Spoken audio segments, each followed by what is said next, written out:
Welcome to Western Technical College Business and Industry Services.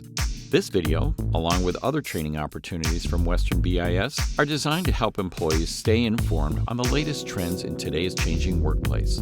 To learn how Western can support your business, visit us at westerntc.edu/BIS. Good morning, everyone.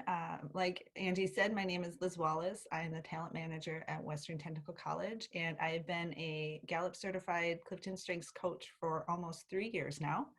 My top 5 strengths are input, communication, arranger, positivity, and relator.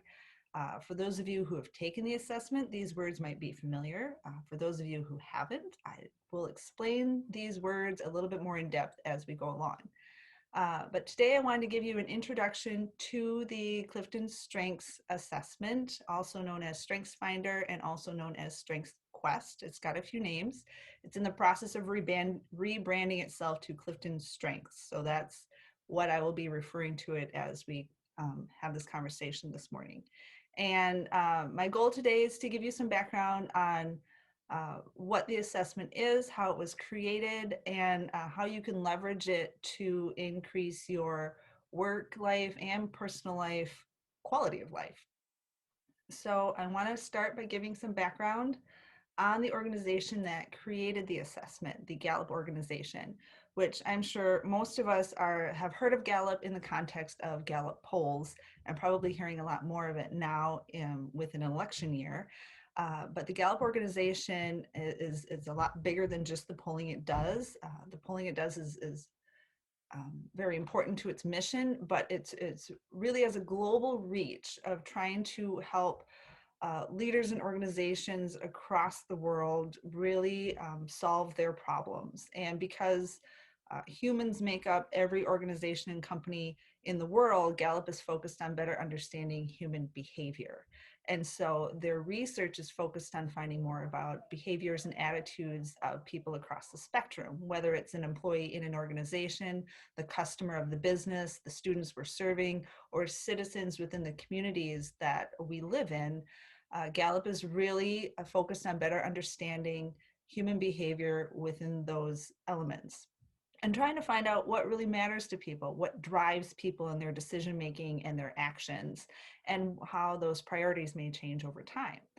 And collecting all of that information and analyzing all that information to then create transformation. And so they create tools and trainings for business leaders the world over to help us positively impact human behavior. And the Clifton Strengths Assessment is one of those tools that they have created. And what it's really coming from is this question posed by Dr. Clifton, who worked for the Gallup organization. His driving question was, what will happen when we think about what is right with people rather than fixating on what is wrong with them? Oftentimes we take workplace-based behavioral assessments and it's like, well, you're good at these things, but you're really not good at these things. Or even participating in performance reviews where they're saying, you did really well here, but here's where you weren't great. And so we really want you to focus on these areas of weakness to try and get better. And what Dr. Clifton and other researchers at Gallup have found is that when you take that time and energy that you're applying to your weaknesses and those areas that you're trying to make better, if you take that time and energy and apply it to your strengths, the things that you're already naturally good at, your return on investment is going to be that much greater. So equal amount of energy given, but a much better, greater impact if it's given to where we're already strong and where we have natural inclinations. And so you may be wondering, okay, but what is a strength technically? We probably all have an understanding of strengths in the terms of the dictionary definition or like muscle building and weightlifting. For the context of Gallup and this assessment, a strength is the ability to consistently produce a nearly perfect positive outcome in a specific task. So when you are using your strength, you are doing something where you are giving a near perfect performance every single time. And so what the assessment does is help people identify our natural talents, the unique ways in which we think and behave that then lend themselves to creating strengths. And so the assessment does this by giving you 177 sets of paired statements and measuring your instinctive response, your gut reaction answer to that statement. And by evaluating those gut responses, it's able to kind of assemble clues as to who you are and the way that you naturally think, feel, and behave. So I want to give you an example of what these statements look like if you haven't taken the assessment yet. And so this is an example of one of the questions on the assessment. It gives you a Likert scale and it gives you two statements. On the one side, you have, I want everyone to like me. And on the other side, you have, I want people to adore me. And so you'll notice that these aren't opposite statements. They're actually quite similar, but they're phrased differently. And because the phrasing is different, it's going to create a different gut reaction in the people reading it. So like when I read this, I automatically gravitate more toward, I want everyone to like me. I know that about myself. And it's different enough from I want people to adore me to know like that would strongly describe who I am. And so you would have 177 of these kinds of statements, and it is timed. If you've never taken the assessment before, you have 20 seconds to answer each question, which for some of you may seem like that's a lot. Others are like, that's not enough time. Caveat being, if you do have challenges, we can make accommodations if you need more time. But the reason Gallup only gives you 20 seconds is to measure your instinctive response. We do automatically think before you have time to think about it. I don't know how many of you know this. I think I learned it in high school science, but you know, the human body has the ability to run downstairs really quickly if you're not thinking about it. The moment you start thinking about how quickly you're running down those steps, you start to trip up. And so what the assessment is really trying to get at is, what do you answer when you're not necessarily thinking or overthinking it? Which is why you only have 20 seconds to answer it. And it really gets at those natural instinctive responses to better measure and help you understand the way your brain naturally processes information. And so Gallup, in developing the assessment, understands that it's unrealistic to be able to capture every single talent in every human the world over. And so in their research, what they found is that a lot of the talents have commonalities. And so they were able to theme them into different buckets. The example here being for the communication theme that they developed. Within that theme are a range of communication styled talents, such as natural ability to share thoughts, natural ability to create engaging stories, and to find the perfect word. All of those relate to communication, so they created the communication theme. And I have this slide titled Themes Equals Strengths to help me remember to tell you as we have this conversation and as you go down your Clifton Strengths journey. Oftentimes coaches will use those terms interchangeably. A theme is a strength and a strength is a theme. And so with their research, looking at all the talents across the world, Gallup was able to synthesize the talents into 34 different themes listed on this screen. And you may notice as you're looking at these words that some of them look familiar and some of them are like, I think they made things up. and which is true. I think a few of these words are unique to the Gallup-Clifton Strengths Assessment. But with all of these words, what we need to remember is that the definitions of these words maybe and are probably different from the Merriam-Webster dictionary definition we are all used to. So maybe like restorative. That in the context of strengths, that's a strength that really is talented in solving puzzles. They're really good at troubleshooting. They're really good at creating order from chaos. Or woo, which is actually an acronym for winning others over. And so that's a strength that is really, people gifted in woo are really talented at meeting strangers and becoming friends with them very, very quickly. And so the Gallup researchers were able to create these 34 themes. And what the assessment does is rank these 34 themes from 1 to 34 based on your responses to those statements. And that ranking tells you the order in which your brain is more naturally inclined. So those words that I referenced at the beginning, input, arranger, communication, those are examples of my strengths, my themes that just I'm naturally good at, those themes that I'm really strong in. But it's not enough just to know what your themes are. In order to make them a strength, there's more work behind it, because the assessment shares with you the strength that you have, the theme that you have, and that highlights your talents, your naturally recurring patterns of thought, feeling, or behavior that you can then productively apply in whatever context of your life you need. Beyond that, in order to truly make a theme a strength, knowing your talent is the first step, but then applying knowledge and skills is what makes it a strength. So using the example of communication, that's a strength that I have in my top 5. And so I naturally think about the exchange of information between human beings. Like that I like thinking about that. I am naturally talented in that exchange of information, making sure that the way that I am intending for it to be received is received in that intention. But beyond that, I have also applied knowledge. So I have a degree in communication studies. I have literally studied the art of communicating, a talent that I'm already naturally gifted in. And then over the course of my career, I have leveraged it. I have practiced that skill in order to become even stronger in it. So I've taken my natural strength, my natural talent in communication, applied knowledge by learning more about communication studies. And over the course of my career, I have worked in jobs that allow me to communicate. Prior to this role, I was a grant writer. So for years, I was communicating via written word.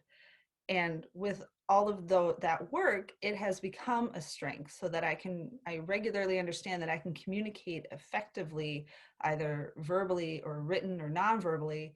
And it's an activity that I'm not only good at, but it also gives me energy. It leaves me feeling strong. It doesn't drain me. And that's the other thing about strengths that's really beneficial. If you are living within your strengths, these are things that aren't going to drain you. It's going to make you excited. It's going to give you energy, and you're going to be able to do it in some instances even without thinking.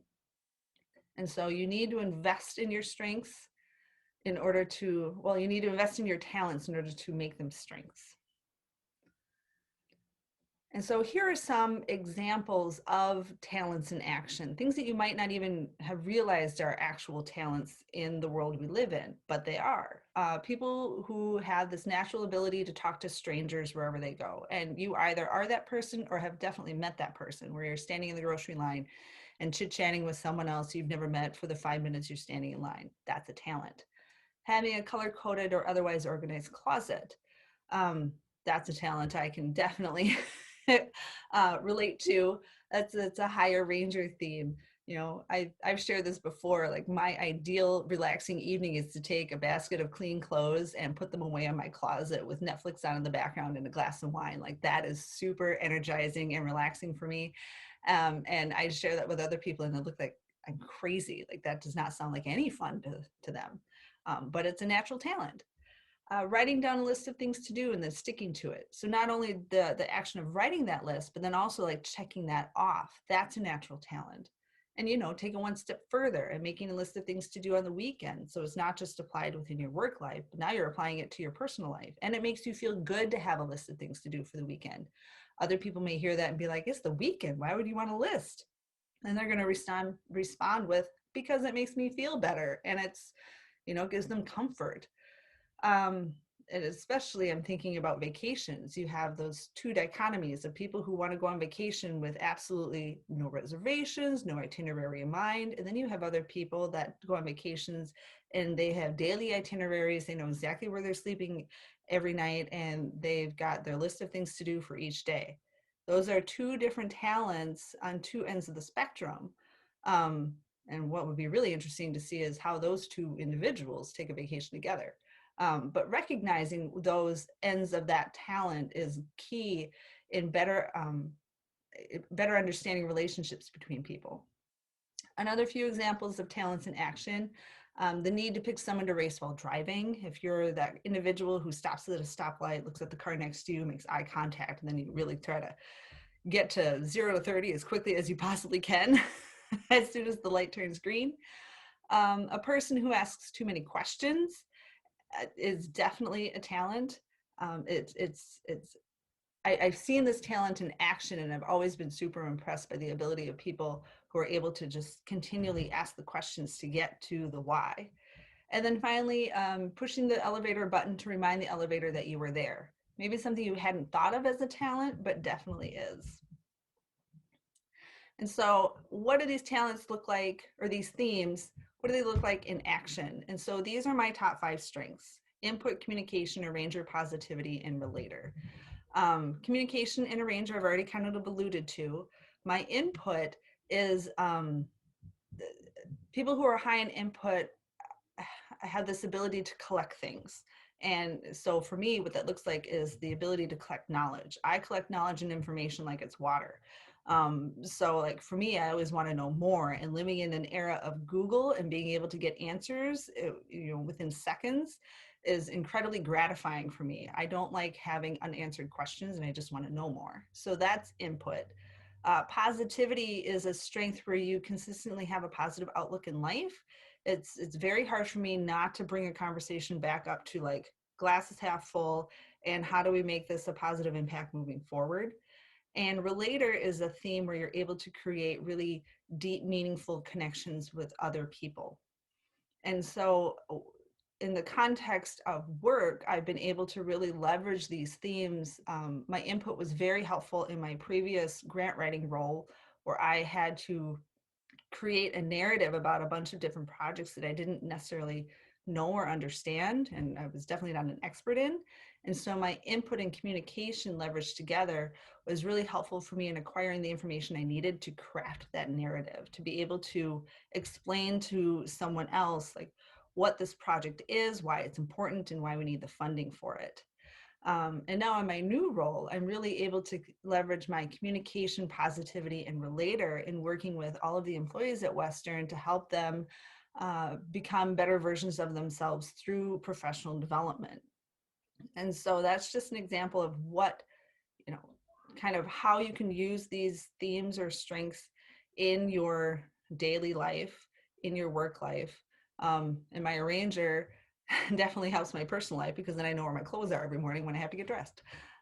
So that's just some examples of how you can leverage your themes on a daily basis. So why? What? So I know them. Why does it matter?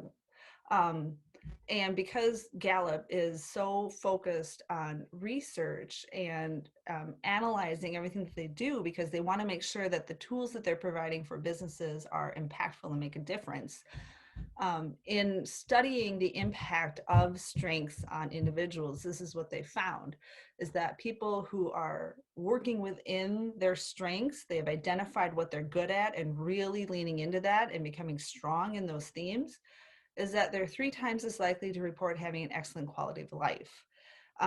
This quality of life across the board, not just professionally, but personally as well. Because if we're better able to understand and articulate our own strengths, that's going to increase our ability to have healthy, highly communicative relationships with everyone in our lives, whether it's the coworkers we work with, or it's our family members or our friends. And so by leaning into your strengths, you're increasing your quality of life across the board. Beyond that, people who are focusing on their strengths in their professional lives are 6 times as likely to be engaged in their jobs. And this is a win for everyone. People want to be able to go to work every morning excited and do things that give them energy and they're happy to do. And employers want to work with people who are engaged, because they're going to be more productive. And then the services or products you provide are going to increase. Your happier employees mean happier customers, means happier communities. And these are some of the things that they found in the workplace context of people who work within their strengths. So like I said, they really look forward to going to work. They're excited, they're energized. It's not a drag to think about Monday morning. And they're also going to have more positive interactions with your coworkers. Again, knowing and understanding your strengths as well as the strengths of others better facilitates relationships, and you're able to have less misunderstanding. So effective communication is going to go up. You're going to treat your customers or your clients better. In the context of Western, we leverage strengths to better serve our students. And you're going to tell your friends that they work for a great company. That's free, positive publicity for a company, and that's really what you want. I mean, your best advertising asset are the people who work for you. You're going to achieve more on a daily basis, so that increases productivity, which always helps the bottom line. And finally, people working in their strength zones are going to have more positive, creative, innovative moments, which then lends itself back to increasing the positive impact on all of these other levels. Beyond just the individual impact, and the benefit as individuals to know more about who they are and the strengths that they bring to the table, Gallup has also identified strengths as having a positive impact on productive teams. And I will share that personally, a lot of the work that I've done with strengths is in the context of themes or of teams. And it follows this spectrum of first find out who you are and what you're good at. Be able to identify and share with others the strengths that you bring to the table. Beyond that, having conversations with your team members where you're sharing those strengths and what you're good at the table, you're going to start to become a higher functioning team, because Gallup has found that the most engaged teams have these three things in common. They share a mission and purpose. Everyone on the team understands that each person is great at some things and not very good at others, and they know how to work together. And so strengths really impacts those last two bullet points. It helps people understand, like, here's what I'm great at, and here's what you're great at, which complements the places that I'm not great. And so, like, let's work together to, instead of focusing on becoming a well-rounded team individual, we're becoming a well-rounded team. And that is your ideal. And by becoming that well-rounded team, you're going to be able to know how to work together. Knowing and understanding your strengths helps you better articulate working with others and kind of figuring out where that give and take is in the workplace partnership. And so overall, strengths first and foremost supports the individual, and by supporting the individual, it then supports the team, and high functioning teams within an organization, of course, supports the organization. So at the end of the day, this was just a really high level snapshot of what the Clifton Strengths Assessment is. Some examples of what it might look like when you take the assessment, and gives you a better understanding of the research behind the assessment and why it makes a difference.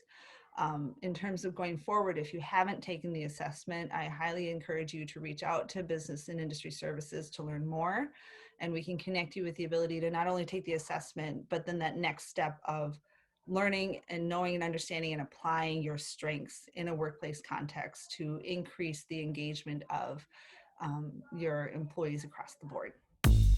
Thank you for viewing this video from Western Technical College Business and Industry Services. Learn more about the hundreds of training and development opportunities available for your employees at westerntc.edu/BIS.